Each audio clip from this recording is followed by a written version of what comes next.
तो इस वीडियो में हम सॉल्व करेंगे क्वेश्चन नंबर 1 पार्ट का 5th पार्ट का बी क्वेश्चन।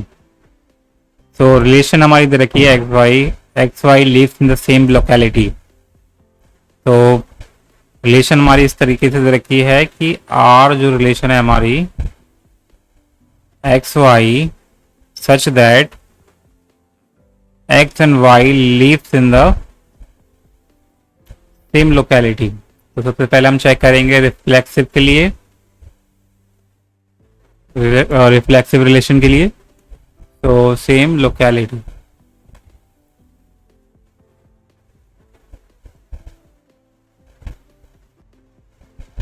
तो आर जो होगा रिलेशन होगा हमारी वो रिफ्लेक्सिव होगा। क्यों होगा रिफ्लेक्सिव? क्योंकि एक्स कॉमा एक्स हमारा बिलोंग करेगा रिलेशन सेट में या नहीं करेगा? क्योंकि एक्स और एक्स सेम ह्यूमन बीइंग है तो सेम ही लोकेलिटी में रहते होंगे। तो आर हमारा हो गया रिफ्लेक्सिव। सिमेट्रिक चेक करेंगे तो सिमेट्रिक होगा नहीं होगा? आपको सिमेट्रिक होगा, कैसे सिमेट्रिक होगा देखो मैं आपको बताता हूँ। बिकॉज आपको लिखना है रीजन। इफ अगर एक्स वाई रिलेशन सेट में आता है, यानी कि अगर एक्स वाई सेम लोकेलिटी में रहते हैं, देन वाई एक्स भी तो सेम लोकेलिटी में ही रहेंगे, है ना? रहेंगे नहीं रहेंगे? तो यानी कि अगर एक्स वाई सेम जगह रहते हैं तो वाई एक्स भी तो सेम जगह रहेंगे। तो यानी कि जो रिलेशन सेट होगा वो सिमेट्रिक भी होगा। फिर तीसरा क्या होगा हमारा? रीजन लिख सकते हैं आप इस तरीके से, क्योंकि X and Y live in the same locality and Y X also live in the same locality. मतलब बात तो एक ही है। So that's why Y R is symmetric relation. ठीक है, फिर हम चेक करेंगे कि ट्रांजिटिव है या नहीं। तो या of course it is going to be transitive. क्यों? आपको रीजन देना है। बिकॉज अगर x and y and z belongs to r, देखो अगर ये दोनों रिलेशन में आते हैं, दोनों सेट रिलेशन में आते हैं हमारे दोनों पेयर, यानी कि x और y सेम जगह रहते हैं, y z सेम जगह रहते हैं। फर्स्ट पार्ट की तरह करना है इसे भी। अगर एक्स वाई सेम जगह रहते हैं तब रिलेशन सेट में आएंगे, वाई जी भी हमारे सेम प्लेस लोकेलिटी में रहते हैं, तो जो एक्स और जी होगा वो भी तो सेम लोकेलिटी में रहेगा, रहेगा नहीं रहेगा? तो हम कह सकते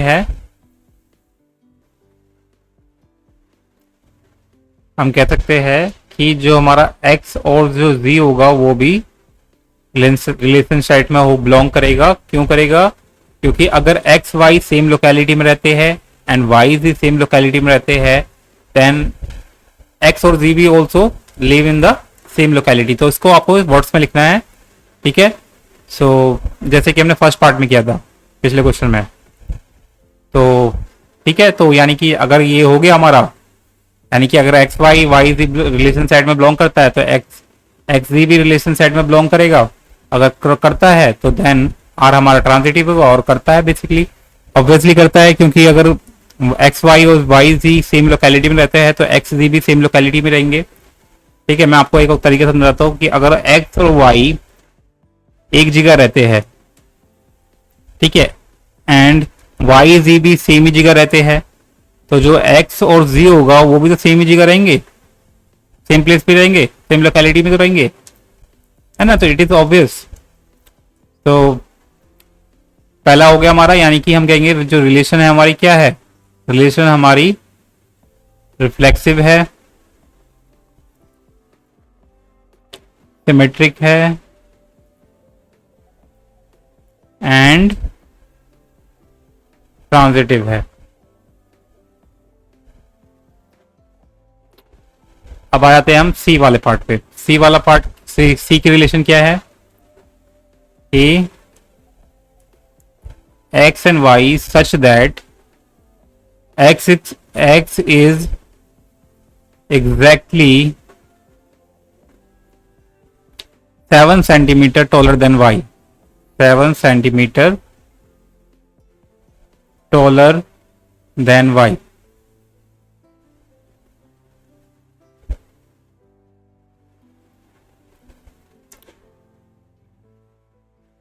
तो पहला जो होगा रिलेशन ये रिफ्लेक्सिव नहीं होगा।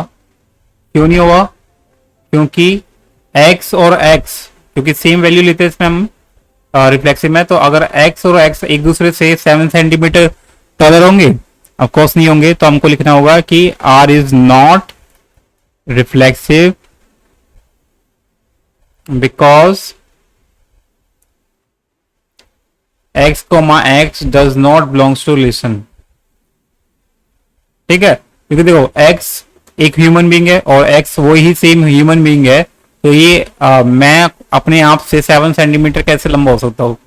तो it is not logical, so हम कह सकते हैं डायरेक्टली कि r is not reflexive because x and x does not belongs to r। अब हम चेक करेंगे सिमेट्रिक के लिए। तो सिमेट्रिक के लिए हमें क्या करना होगा? सिमेट्रिक के लिए अगर if x and y belongs to r, यानी कि अगर x y से 7 सेंटीमीटर लंबा है, देन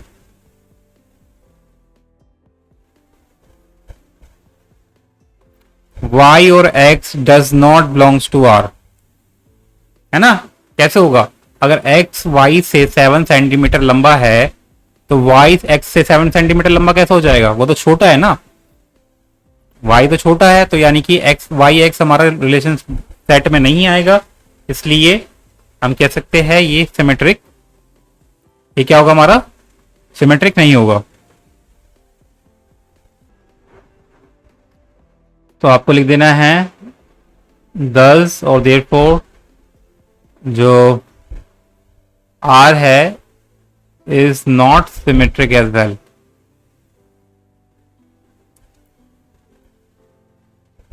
अब चेक करेंगे ट्रांजिटिव के लिए।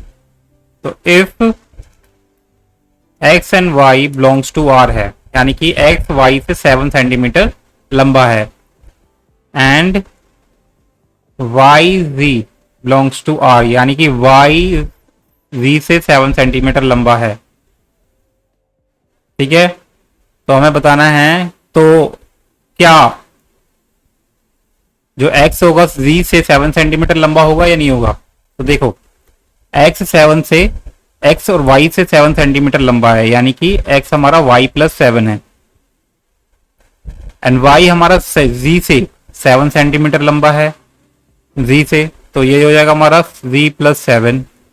तो क्या हमारा x z से 7 सेंटीमीटर लंबा होगा या नहीं होगा? तो आपको करना क्या है, y की वैल्यू अगर इसमें पुट कर देंगे तो क्या होगा हमारा z प्लस 7 यानी कि आप देखेंगे कि x हमारा z से 14 सेंटीमीटर लंबा है, होना कितना चाहिए था? 7 सेंटीमीटर, यानी कि ये रिलेशन में नहीं बिलोंग करे। x या z हमारा x और जो z है वो रिलेशन सेट में बिलोंग नहीं करेगा, क्योंकि x जो z से है वो 14 सेंटीमीटर लंबा आ रहा है।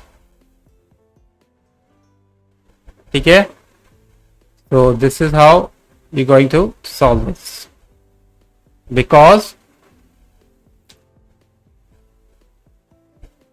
आपको लिख देना because x is 14 centimetre exactly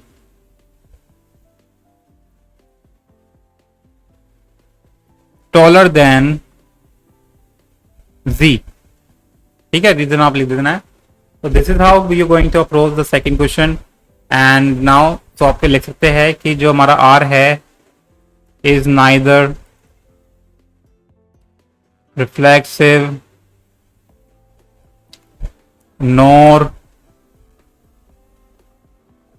symmetric nor transitive. ठीक है, सो डी क्वेश्चन पे आते हैं। डी का रिलेशन सेट क्या दे रखा है हमारा? डी का रिलेशन सेट दे रखा है such that X Y such that X is wife of Y. तो पहली बात, जो पहला ये रिलेशन होगा वो रिफ्लेक्सिव नहीं होगा। क्यों नहीं होगा? Because x, x does not belongs to r, X X मैं जैसे कि एक्स एक्स का वाइफ हो ही नहीं सकता, ठीक है, यानी कि मैं अपने खुद का वाइफ हो सकता हूँ, नहीं हो सकता हूँ, this is not, I would say ये आत्मनिर्भर हो जाना होगा, कहना कहना होगा, इसे कहेंगे हम आत्मनिर्भर होना। तो यानी कि एक्स एक्स का वाइफ नहीं हो सकता ना, खुद का वाइफ थोड़ी ना हो जाएगा खुद ही, तो यानी कि रिफ्लेक्सिव में नहीं आएगा। दूसरा हम चेक करेंगे सिमेट्रिक के लिए। सिमेट्रिक के लिए कैसे चेक करेंगे कि अगर इफ एक्स और वाई बिलोंग्स टू आर है, इसका मतलब क्या है कि जो एक्स है वाई की वाइफ है, then Y comma X belongs to R होगा या नहीं होगा? नहीं होगा, बिकॉज आपको क्या रीजन देना है?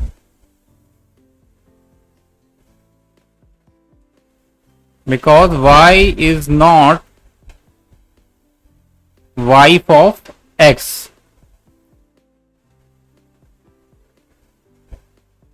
क्योंकि हमने लेट किया था कि एक्स हमारा वाई की वाइफ है, तो वाई एक्स की कैसे वाइफ हो सकती है? या उल्टा थोड़ी ना हो जाएगा ये, यानी कि ये रिलेशन हमारा क्या होगा? सिमेट्रिक नहीं होगा। यहां भी देखो मैंने नोट लगाना भूल जाता हूं बार बार, सिमेट्रिक नहीं होगा। तो नेक्स्ट है हमारा ट्रांजिटिव के लिए चेक करेंगे। तो इफ ये और ज्यादा इलॉजिकल जाएगा। X Y belongs to R है, यानी कि एक्स वाई की वाइफ है, and Y Z belongs to R, यानी कि वाई जी की वाइफ है, जो कि पॉसिबल नहीं है।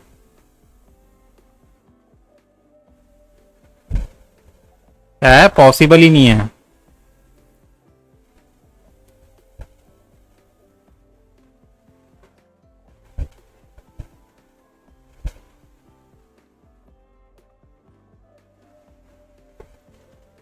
क्योंकि अगर गाइस एक्स हमारी वाइफ है वाई की, and Y can not be wife of G, क्योंकि वाई हमारा हस्बैंड है। तो दिस इज कंप्लीटली कॉमेडी हो गई है, मतलब। सो हम कह सकते हैं देयरफॉर, हाँ, तो यानी कि हमारा ना तो ये बिलोंग करेगा, y belongs to y and z belong नहीं करेगा, और साथ में x एंड z भी हमारा रिलेशन सेट में नहीं बिलोंग करेगा। तो यानी कि हम कह सकते हैं हेंस जो रिलेशन है is neither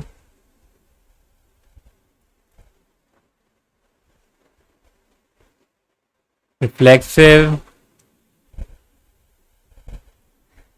symmetric and transitive. Fine, so this is how guys you are going to solve this question. Neither reflexive nor symmetric nor transitive. ठीक है, सो यप, एंड लास्ट भी एक और पार्ट रह रहा है यार, बहुत पार्ट दे रखे इसमें और सेम टाइप के क्वेश्चंस है। तो ई पार्ट है, मैं करते करते परेशान हो गया हूँ, ये सेम टाइप के क्वेश्चंस, सो अलग हो तो थोड़ा इंटरेस्टिंग रहता ना। तो यहाँ हमारा एक्स और वाई, तो एक्स वाई का पेयर किस प्रकार है, किसका ऐसा रिलेशन है कि x is a father of, ये भी वाइफ की तरह ही जाएगा, लेकिन थोड़ा डिफरेंट हो गए है ना वाइफ से। देखो, तो रिफ्लेक्सिव तो होने वाला नहीं है, एक्स एक्स का वाइफ नहीं हो सकता, फादर नहीं हो सकता, यानी कि मैं खुद का फादर थोड़ी ना हो जाऊंगा। यानी कि हम कह सकते हैं कि आर जो होगा वो रिफ्लेक्सिव नहीं होगा, बिकॉज मैंने नॉट लगा दिया ना, नॉट रिफ्लेक्सिव बिकॉज आपको लिख देना है again x, x does not belongs to r। ठीक है, नेक्स्ट हम चेक करेंगे सिमेट्री के लिए। सिमेट्री के लिए if X Y belongs to R है, यानी कि एक्स वाई का फादर है, then y comma X can not be belongs to, और एक्स वाई और एक्स हमारा आर रिलेशन सेट में आ ही नहीं सकता, क्योंकि एक्स वाई का बाप है, फादर है सॉरी, तो वाई एक्स का फादर नहीं हो सकता। तो देयरफॉर हम कह सकते हैं कि हमारा जो आर है is not symmetric. Again same तरीके से आपको करना है कि अगर एक्स वाई का फादर है एंड ट्रांजिटिव के लिए चेक करेंगे, एंड वाई जी का फादर है, ओके ये पॉसिबल है, ठीक है, लेकिन एक्स हमारा जी का फादर हो सकता है नहीं, एक्स हमारा क्या होगा, जी का क्या होगा, ग्रैंडफादर। तो यानी कि हम कहेंगे देन एक्स जी हमारा does not belongs to R because X is grandfather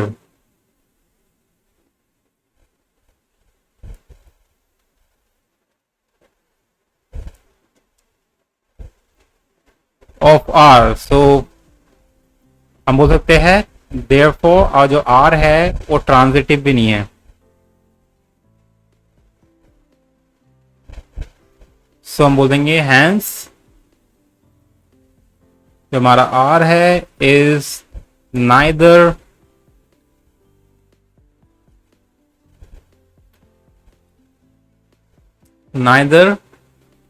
reflexive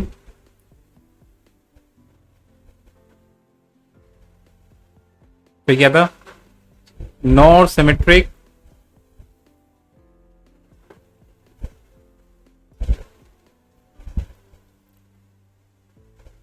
nor transitive।